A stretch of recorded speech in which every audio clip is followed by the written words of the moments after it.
안녕하세요. 경제라이다입니다. 오늘 시장은 완벽하게 미국 선거가 한국 시장까지 지배한 하루였습니다. 주말 사이 미국에서 엄청난 일이 발생했습니다. 바로 트럼프가 선거 현장에서 총기로 피격을 당한 사건이 발생한 것인데요. 피격 순간 트럼프가 우연히 고개를 돌리면서 다행히 귀만 관통한 정도로 큰 사고는 피했습니다. 그리고 트럼프는 이런 엄청난 사진을 남기게 되었는데요. 몇몇 사람들은 자작극이 아니냐라고 주장하지만 어떤 사람이 총기로 본인을 그것도 귀를 쏘게 할까 싶습니다. 그리고 이번 피격 사건은 안 그래도 유리했던 트럼프에 더욱더 힘을 더해주는 사건이 되었는데요. 실제로 피격 이후 당선 가능성이 70%로 10%나 급격하게 상승했습니다. 그리고 그동안 지속적으로 바이든을 공격했지만 정작 트럼프 쪽으로 정치 자금은 지원하지 않는 머스크도 피격 이후 바로 트럼프에게 대규모 정치 자금을 지원했습니다. 그리고 오늘 시장도 이를 반영해 다양한 수혜주들이 반등하기 시작했는데요. 따라서 오늘은 미국 대선 그리고 트럼프 당선 확률이 높은 상황에서 개인 투자자분들이 관심 있게 보면 좋을 테마에 대해서 설명해 드리겠습니다. 오늘 시장의 주도주는 방산 섹터였습니다. 넥스원, 한화시스템, 한화에어로스페이스 등 대부분의 방산주들이 상승했는데요. 트럼프의 대표적인 공약이 국방비 증액이기 때문이기도 합니다. 그러나 조금 더 거시적으로 본다면 다른 이유도 있는데요. 트럼프는 계속해서 우크라이나에 무조건적인 지원은 없다라고 선언했고 대만 역시 무조건적인 지원은 없다라고 못 박았습니다. 지금까진 우크라이나가 거의 미국의 대리전을 할 정도로 막대한 군사적 지원을 받았는데요. 더 이상 이런 지원을 받을 수 없는 것입니다. 러시아와 전쟁이 장기간으로 흘러가면서 점점 주목도도 떨어져 가고 있습니다. 물론 우크라이나의 나토 가입은 정치적으로 큰 문제를 불러올 수 있기 때문에 애초에 큰 기대감을 가진 것은 아니지만 미국 무기로 러시아 본토를 공격하려는 계획도 가능성이 없어지면서 우크라이나는 전쟁을 유지할 가능성이 거의 없어졌다고 보시면 되겠습니다. 사실 트럼프는 칠러 쪽에 가까운 인물인데요. 이번에도 당선 즉시 24시간 안에 전쟁을 끝낼 수 있다라고 주장하기도 했습니다.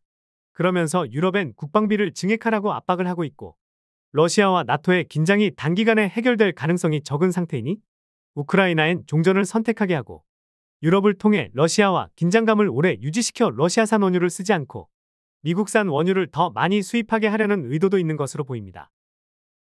상황이 이러니 우크라이나도 빠르게 움직이고 있습니다. 우크라이나는 오는 11월 평화회의를 추진하는데 이번엔 러시아 대표단도 초청하겠다라고 의사를 밝혔습니다. 즉 본격적으로 휴전이던 종전이던 얘기해보자라는 뜻이죠. 미국은 더 이상 지원을 해주지 않는 가운데 트럼프는 다소 칠러 성향인 상황. 그렇다면 우크라이나가 빼앗긴 영토 역시 돌려받기 어려운 상황이지 않을까 싶은데요. 우크라이나의 젤렌스키 입장에서도 종전을 받아들이려면 어느 정도 성과가 있어야 하는 상황입니다. 따라서 영토 회복이 어렵다면 큰 금액의 전쟁 배상금을 받던가 아니면 재건 비용에 대한 혜택을 받으려고 할 가능성이 높습니다. 그리고 우크라이나 재건 비용은 천문학적인 금액이 필요하죠. 그리고 재건 사업의 우선순위는 당연히 그동안 우크라이나를 지원해줬던 국가들이 우선순위를 차지할 가능성이 높고 한국도 그 대상 중 하나입니다.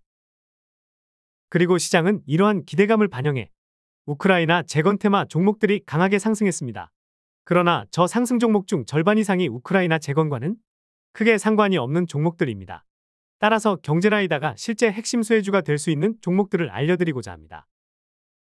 먼저 현대코퍼레이션입니다. 실제로 작년 6월 우크라이나 인프라부 차관이 현대코퍼레이션을 방문했고 우크라이나가 현대코퍼레이션을 통해 현대그룹이 우크라이나 재건에 앞장서 달라는 요청을 한 것으로 알려졌습니다. 그리고 현대코퍼레이션은 이미 2010년 우크라이나에 고속전동차 90량을 공급하기도 했습니다. 따라서 현 시점에 우크라이나와의 관계가 가장 두터운 기업이라고 보시면 되겠습니다. 그리고 오늘 7%나 상승하면서 대표적인 테마 종목임을 알렸죠. 그리고 시가총액도 3천억 미만으로 부담이 없습니다. 그리고 이어 같은 계열사인 현대에버다임도 부담없이 살살 매집할 수 있는 시가총액 2천억 미만의 종목입니다. 위 두 종목들을 집중적으로 보면서 평화회의가 있는 11월까지 급등 시 차익 실현을 하고 조정 시 매집을 하면서 기회를 살릴 수 있지 않을까 싶습니다.